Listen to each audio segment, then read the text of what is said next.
right මම දැන් ඉන්නේ මගේ west coast trip එකේ අන්තිම බලන්න තියෙන එක තමයි Hokitika Gorge එක.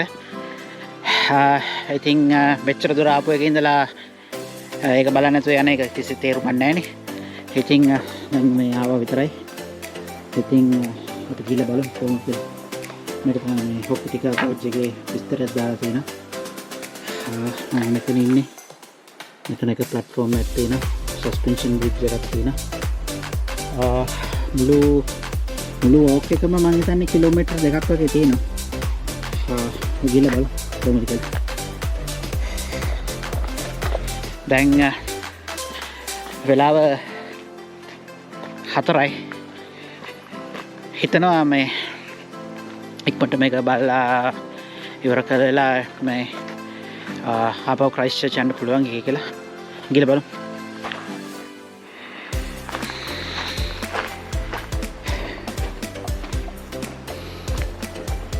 right මේක තමයි Hokitika Gorge එක. හැබැයි අද මම හිතන්නේ මේ වතුර මේ පාට නෙමෙයි තියෙන්න ඕනේ. මීට වැඩිය නිල් පාටයි. මම හිතන්නේ මේ උඩහට වැහැලා ඒක අර කුණු ගල් එක්ක මික්ස් වෙලා තමයි ඔය අමුතු නිල් පාටක් වෙලා තියෙන්නේ. ඉතින් ඔයිට වැඩිය මේක ලස්සනයි. පුදුම ලස්සනක් තියෙන වෙනම අමුතුම ක්‍රිස්ටල් ක්ලියර් ඒ කියන්නේ නිල් පාට මේකක් තියෙන්නේ. මේක අර ඉතින් කොමන්න පොඩ්ඩක් ගිහලා බලමු අපේ එකේ. කොහොමවත් වැහි කාලේ මේක මේ මෙතනට අවිල්ල වැඩක් නැහැ. ඇත්තටම කිව්වොත් මොකද අර මම කිව්වා වගේ කඳු උඩට වැස්සම පස්සේ මේ වතුර පාට වෙනස් වෙනවා. ඉතින් හොඳට මේ පායන කාලයක වගේ ආවනම් හොඳට බලන්න පුළුවන්. හොඳ ලස්සන නිල් පාටක් තියෙනවා.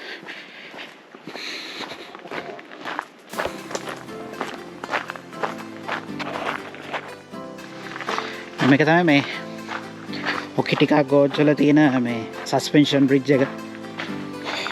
මේක හරි famous. මේ ගොඩක් කට්ටිය ඔය ෆොටෝස් එහෙම දාන මේ Instagram වලට එහෙම. ඉතින් අර මම කිව්වා වගේ මේ පේනවනේ පාට වතුරේ. අමුතුම කලර් එකක් ඇවිල්ලා තියෙන්නේ මේ වතුරට. ඒක නැත්තම් මේක මෙහෙම නෙමෙයි. පුදුම අමුතුම ලස්සන නිල් පාටක් තියෙන්නේ.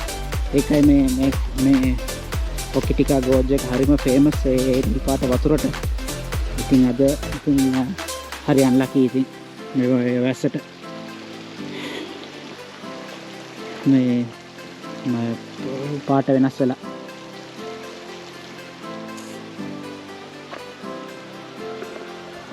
ඒත් ඉතින් කමන්නේ කොහොම හරි Hokitika Gorge එකට ආවා.